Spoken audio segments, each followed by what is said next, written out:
olulu gwabwe baavaayo ne bagamba mbu Kafeero alina abaana bana basobole okugabana ssente ze batunda mu nnyumba y'e Kajjansi naye nga amazima Kafeero yaleka abaana abawerako. Vena Mukasa Agnes nali namwandu wa Kafeero namuzaalamu omwana omu ye Bridget Nalukwago nga kati alina emyaka 22. Ssebo ekindeese ku mawulire ssebo nga twemulugunya nga famire ya Kafeero. Omwana oyo Swaziniga ne taata we Mugerwa ng'ayambibwako n'omwami eyategeka ekivvulo babaali bamuyita Alex. Bakola ekivvulo ekyo baludde nga babikola naye nga ffe ab'esayidi gye baaboola tetulina kye tukifunamu. Ekirala omwana ono Nantongo Stella bamutulugunyizza nnyo, bamugoba ewaka ne bamugoba ku ttaka yali alimirako n'alima obuntu oba bulumonde oba bukasooli busobole omubeezaawo ewaka bamugoba nnimiro zonna baazimugobako. Baswaziniga ne bateekako omugagga eyapangisaako ebikajjo. Kwegamba ffe tetulina kye tufunye mu ntuuyo za Kafeero. Ssebo nnyinza okugamba nti ne bounce yali ku mulyango eka ebivvulu naye nga ffe tetulina kye tufunamu. Bo be bakifunamu ne baddayo ne bagula amamotoka ne bazimba amayumba nga ffe abaana abaffe bakaaba bali ku nguudo, abamu mwabawulira mu mawulire babba busimu ku street nga nabo bo bafunamu.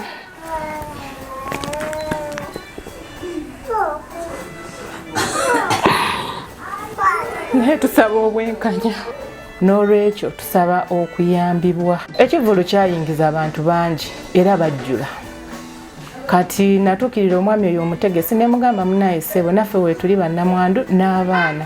Omwami oyo n'ambuuza muliwo bameka ne mugamba tuliwo 6 be basobodde okujja. N'aŋŋamba tugenda bakwasaganya, ngenda bakwasaganya ne Mugerwa.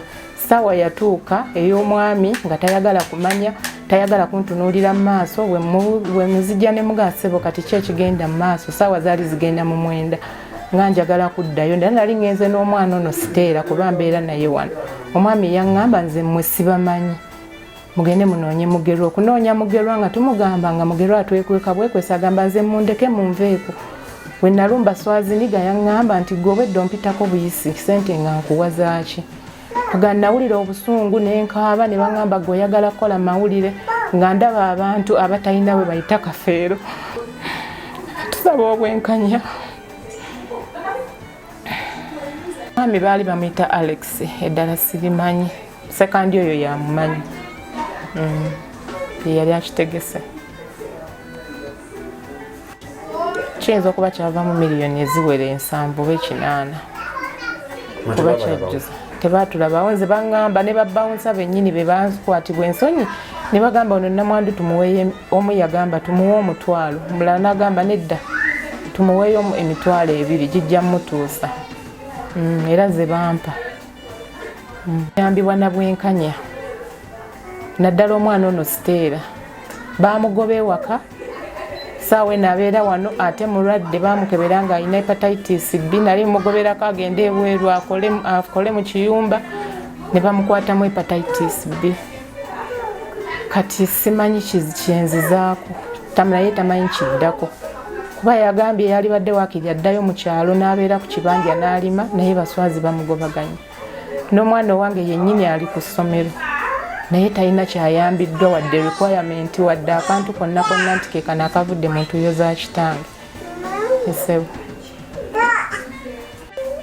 sekandi era twogera era yabadde aŋŋamba mu maama Bridget sooka olindeko ogenda mu mawulire ebintu bino bikuba Kafeero waali badde osirika. Ne mugamba sekandi bwebeera nga famire yo yeeri bwetyo abaana bo nga be bali mu kubonaabona osobola obasitopinga n'obagamba musirike. Ne mugamba nedda kino kisusse tunyigiriziddwa. Ensi yonna yali ekimanyi abaana Kafeero be yalina. Ebyo bididdeni ebyabwe bye bakola eby'ekijinga baali baagala kulaba nti batema ku nnamba basobole okugabana. Nayogerako ne Kibalama Henry muganda wa Kafeero ye n'agamba munaye nze bya famire ya Kafeero nabivaamu era nze we mbanzize ku kivvulu nga kino kola bwa MC bansasula. Naŋŋamba mwennyini mwali badde muvaayo naye mwatya amawulire ne musirika abaana bamwe ne basirika mwali badde muvaayo ne muyimiriza n'ekivvulu ekyo ne kitabaawo kubanga temulina kye mufunamu. Choka mukivule kitwali n'ekimu kye baabawo. Tewali kye baatuwa, nze bampa emitwalo 2 gya transport yanzije Nkoko Njeru paka mu town.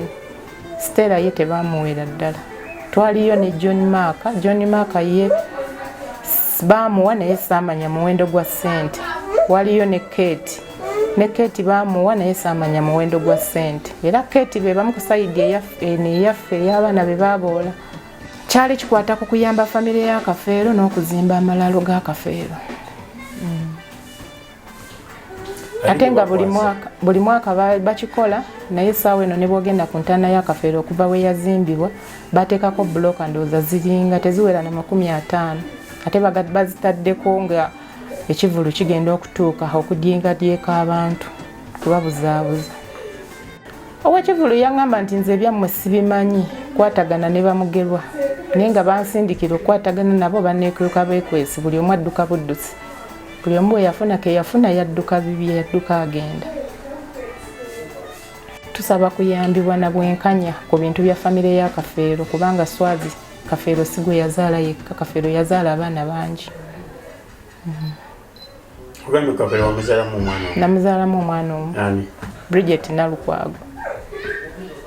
Yafuna ku buyambi wano? Tafunangako okuva lwe baaziika Kafeero kuba Kafeero yafa oyo omwana wa myaka 4.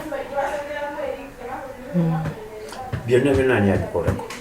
Byonna Swazi kubanga n'amataka gonna bagatunze gaweddewo. Essaawa eno naye Kafeero we yeebase baali balamuzaawo nga baagala ggulawo.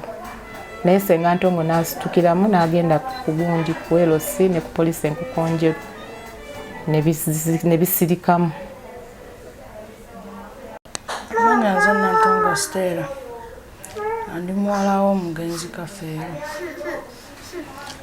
Nze mbadde nga mbeerayo mu kyalo okuva taata bwe yafa nga mbeerayo n'ennima naye ekisinga okunnuma mwannyinaze Swazi yangoba ku ttaka. Yasooka kungoba ku ttaka waggulu n'annimbalimba n'ateekayo ab'obukajjo. Nali nsaayeeko yiika 4 n'aŋŋamba agenda kukozesaawo ngenda kudda ku kibanja kiri ekiriraanye ewaka. Nange nenzikiriza naye nagenda omaliza nga nekyewaka kipangisizza.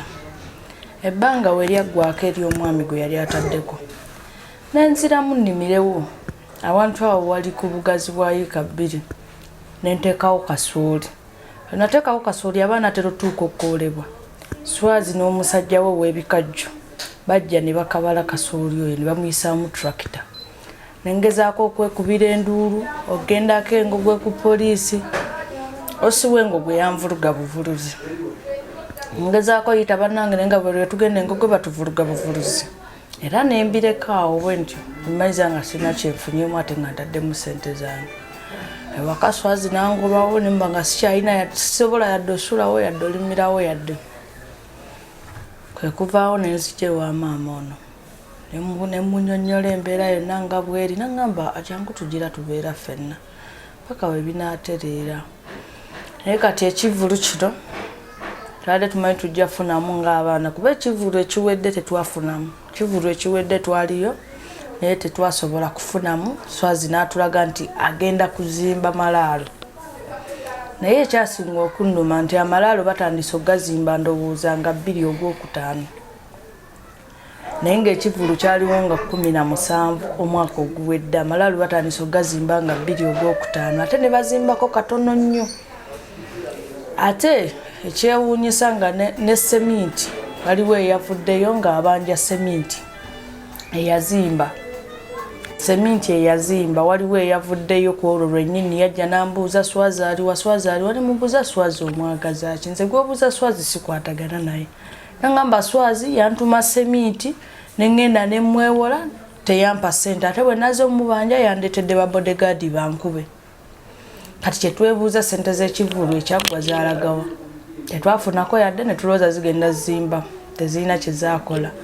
Kati ate na kino eno nze kino tebampa yadde 10 ne ku mulyango baali baŋŋaanyi oyingira. Nze kye nakola bawuli gwe nayogeranga naye nga ŋŋamba gwe tetukumanyi nga mwana wa Kafeero.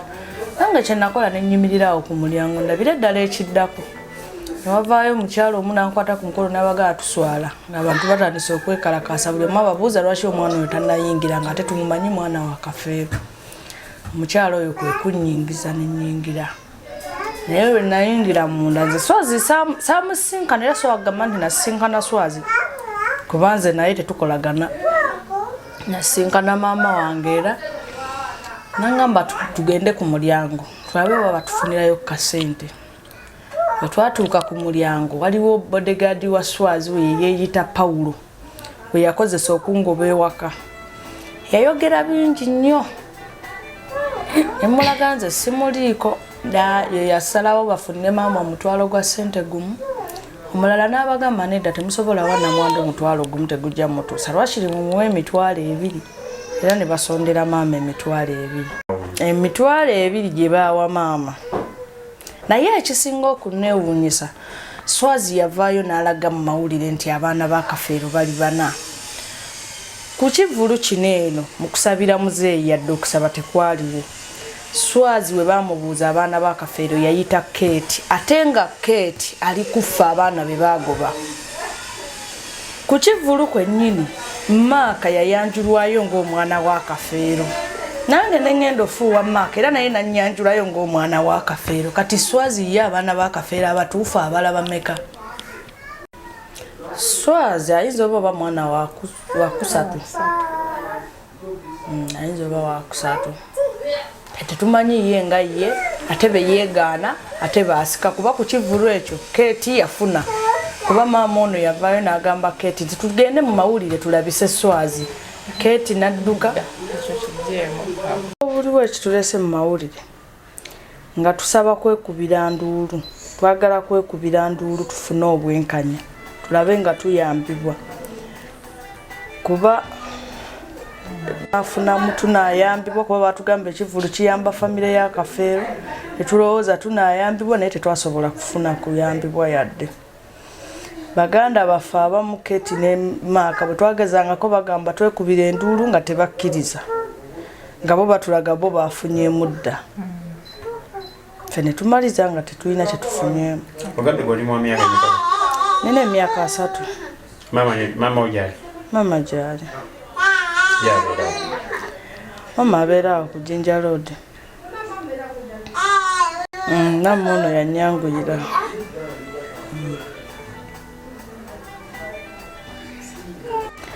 obujjanjabi mwami Sekandi yagezaako nenfunako naye saasobola malayo ddoozi era nagenza okuddayo mu ddwaliro nga ne bankebera ne bandaga nti nkyalina hepatitis B ati simanyi ngenda mujjanjaba ntya kuba nze nali maama yali asazeewo ngobereko ngende ebweru naye hepatitis B nannemesa nsaba kuyambibwa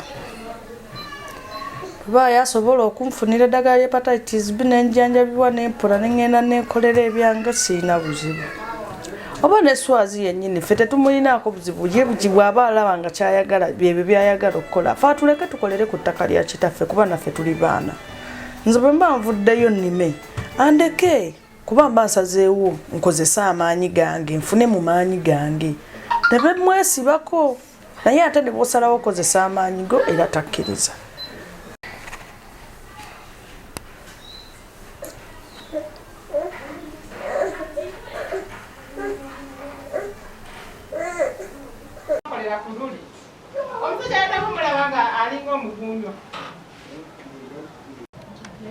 bano bagenda kuwulira madde sangala bawulira yatufune we tugenda wali ewalooja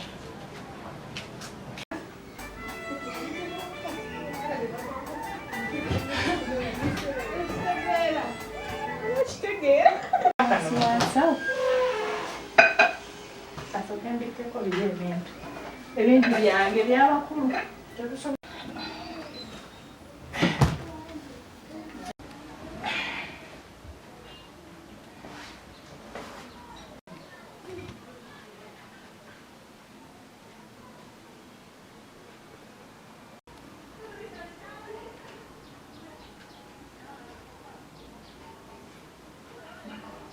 tumbuuza genda kati nyangu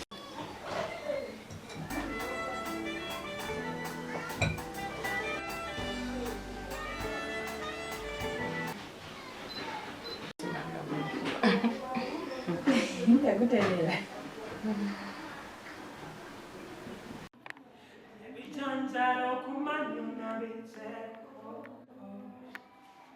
na kwesunga tanga tutsirya era nizamano katsinze tegekete kuzega kakacho ngachi please be my lover.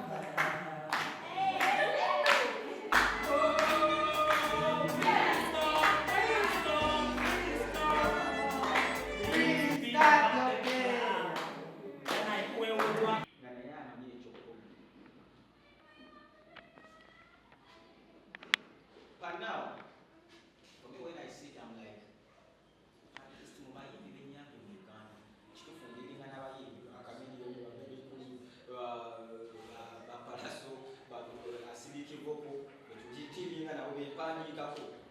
When you have a TV, the I think everything was. Aye, for no, but we have a man, Balwa, young China.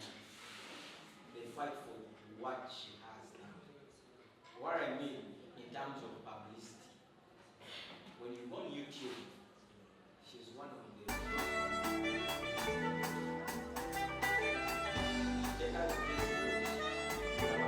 views in the numbers with Zambuka. They always want to see Kolachi Chicha in HPM. Chengeza Balaga. Money is not everything. So we are the same as you. Never reach when it's done. Jebali Abazina, I've seen musicians in the line that said, no. Then I have a future in the home new vision and the front page for TV that Sivako. And Ganda Wagi. If for Kuatako is sour to weigh a woman, that's when you do. But I'll do cool. But it's not that always journalists to go back in the door.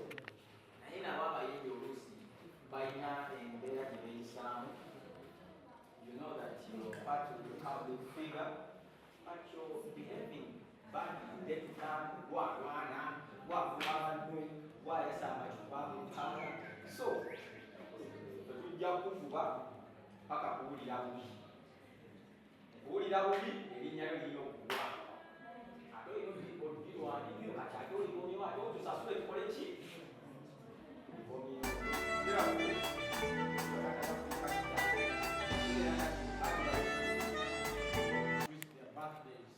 But it's important that we thank God that she has been able to celebrate her birthday and with us here at school. Let's clap for her. And of course, we appreciate her contribution towards the school.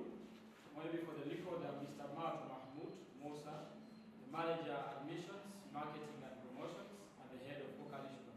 So what she does partly falls under my docket. And I've always been moving with her and the dad, plus other colleagues, Mr. Sadiq.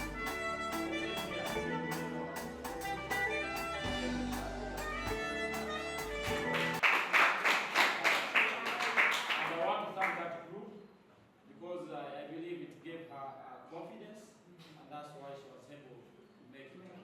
She made us proud as a school, as guests from education service. We love her. She's a very disciplined young lady. We hope to see her going heights. We know there are more competitions that are coming, and of course she's going to be participating and taking part, and we believe she will always make us.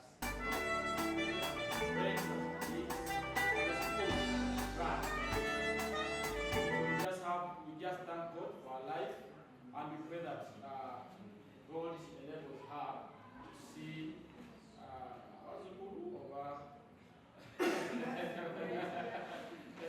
great grandchildren. So, ladies and gentlemen, allow me on behalf of the school, on behalf of the administrative team, praise and wish you a happy birthday. Siri muntu wabira nnyo anyinye ebintu bya ssente.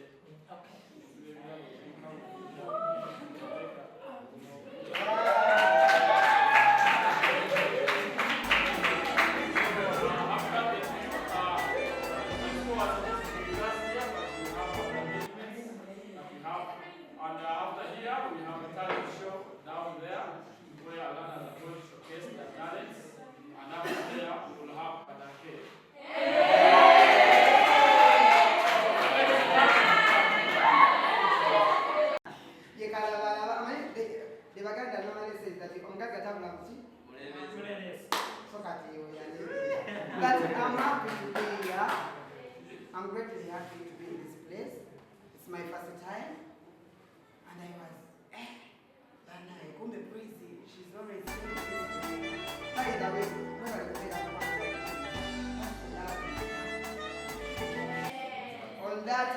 when we are there in Kansanga, Twabalaba, you were supporting us, you were giving it a vibe. For me, I was on that stage.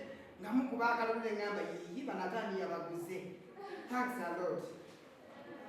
Omanyi bagamba tubafukamira abantu bakulu no bafukamira omuntu oyo akoze ekyenjawulo gyemuli. So that day I was happy mwa supporting her. Era thanks a lot. Yeah, mwebale nnyo, mwebale ddala. Another thing, mwebale kwagala kwenu.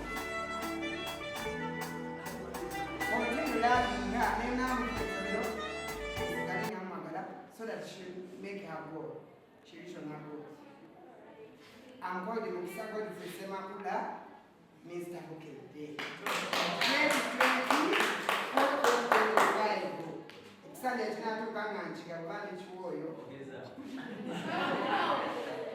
by the way, before I do anything, I would like to tell you one thing. You are at school, is it? Yes. Mwina kutumanya Uganda. Ndi nasale teacher katolizo kurekonse hata msukeni zote sana. Kati chenye zo baga chicho muli kusomera siba chini. But if you are at school, you just do one thing. If you want to reach on your goal, you just focus. You just do what? Focus. Kwecho ekyakuleta ku ssomero. Bwe kasitoma akikola ebisadde bigenda kugonda. Byonna bigenda babirungi mu mulango. Ogenda sanga what we call better future. Future nga njangaavu. Ate the good thing is, most kino kankiza eri abawala. Girls, you have a big chance mu nsi yonna. Mubadde mukimanyi? Naye chance eyo ogenda gisanga ng'osomye.